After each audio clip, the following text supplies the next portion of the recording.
বিশেষকৈ লাহন সমষ্টিয় শৃংখলা বা ৰঙাই এই অঞ্চলটো আজি বুলি নহয় প্ৰায় আমি সৰুৰ পৰা দেখিছোঁ ৰাইজ ইয়াৰ যথেষ্ট আগ্ৰহ আছে আৰু সেই আগ্ৰহকে এটা প্ৰতিফলন দিবৰ কাৰণে এই কৈপথা গাঁৱত গাঁৱৰ স্থানীয় ৰাইজ আছে দিনে ৭৮ সংখ্যক স্বাধীনতা যিহেতু আজি বিদ্ৰোহ আগৰ পৰা আৰম্ভ হৈছে আজি দিনক চূড়ান্ত হৈছে সেইখন যিটো জাতিপূৰ্ণ ধৰ্ম আমাৰ শক্তি আমি একতা দেখা পাইছোঁ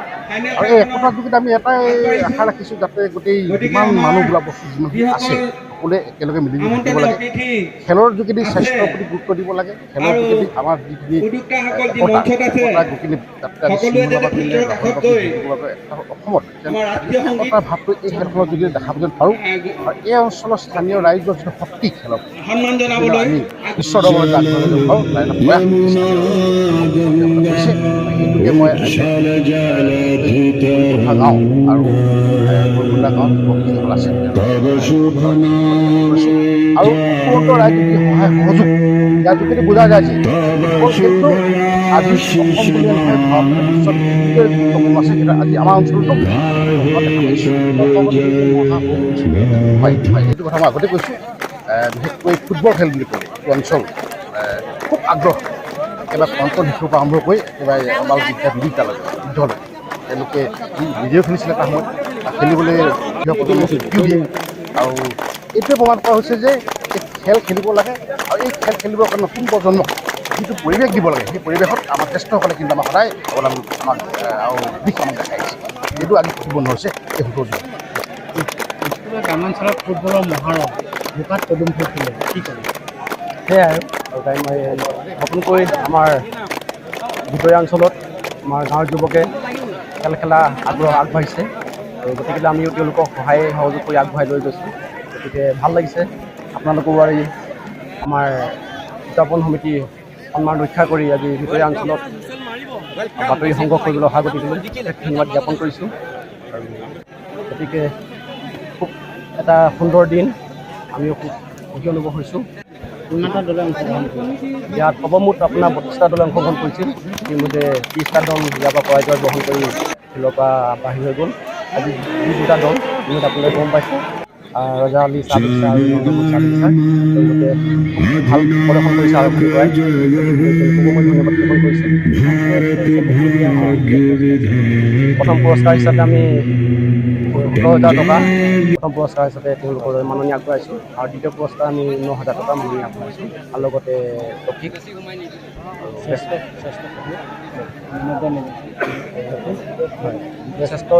বেটছমেন হিচাপে আমি ৰাখিছোঁ আৰু সেয়াই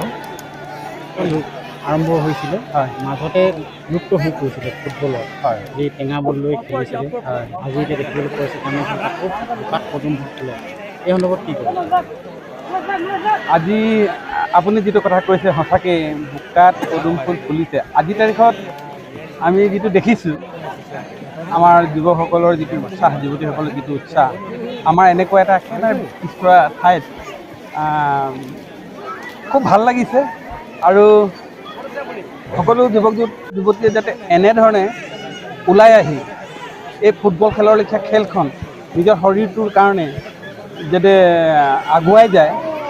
তাকে কামনা কৰিছোঁ আৰু আমি সদায় উৎসাহ জনাইছোঁ যাতে আৰু আটাইতকৈ ভাল লগা কথা হ'ল কি আজি আমি নগৰৰ লগত কম্পিটিশ্যন হৈছে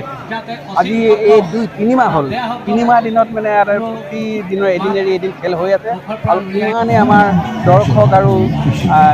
খেলুৱৈসকল মানে উৎসাহেৰে আহিছে খেলিছে আৰু ভৱিষ্যতলৈ এনেকৈ খেল হৈ থাকক আৰু এই বোকাত পদুম ফুল ফুলি থাকক আমি জ্যেষ্ঠ হিচাপে এইটোকে কামনা কৰিছোঁ